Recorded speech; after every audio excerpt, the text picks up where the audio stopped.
Hello guys, म चाहिँ फेरि सफारी लिएर निस्किसकेको छु होइन। सफारीको धनलाई म चाहिँ फेरि सफारी लिएर आफ्नो ड्युटीमा निस्किसकेको छु। कृपया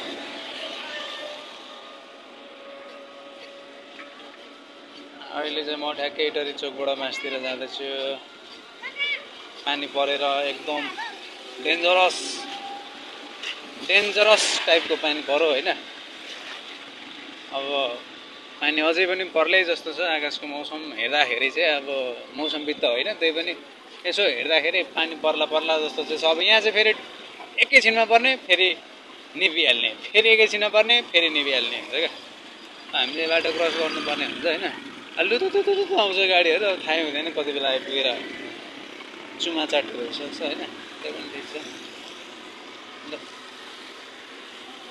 हामी क्रस जान्छौँ। कोही जाने बेलामा छ होइन क्या हो।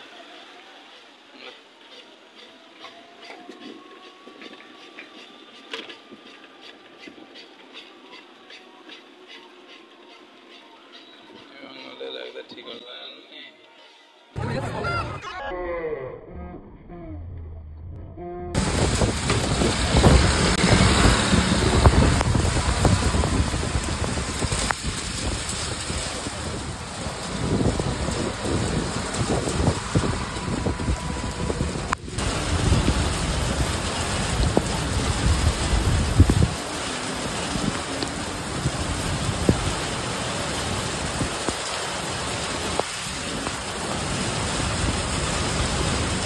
यता अब घर फर्किँदैछु म होइन।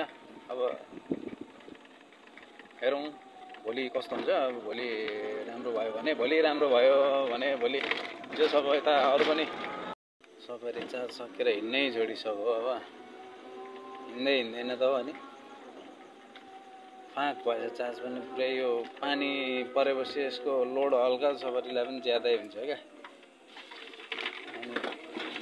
सफारीलाई लोड ज्यादा भइसके पछाडि सफारी हिँड्नलाई गाह्रो मान्छ।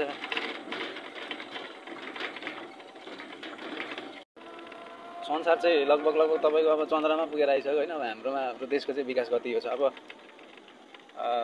इतिहास हेर्दाखेरि त अब नेपाल पनि त्यति पिछडिएको देश त होइन जस्तो लाग्छ। अब फर्केर पुराना कुराहरू सुन्दाखेरि यस्तो हुन्थ्यो उस्तो हुन्थ्यो अरे होइन। अब पहिला एकीकरणकै कुरादेखि त्यहाँभन्दा अब अगाडिको त खासै अब यो भएन। अब जस नेपाल बनौँ होइन, जब एकीकरण भयो पृथ्वीनारायण शाह राजाले चाहिँ एकीकरण आफ्नो टोलीलाई टिम लिएर एकीकरण गर्दाखेरि त्यति बेला पछाडिका कुराहरू सुन्दाखेरि विश्वमा नेपालको नाम अब बढै रूपमा चिनिन्थ्यो नि त होइन। अब अहिले त हेर्ने हो भने अब त्यस्तै छ भनौँ न, राम्रै छ। आफ्नै ठाउँको राम्रै होला भनौँ होइन।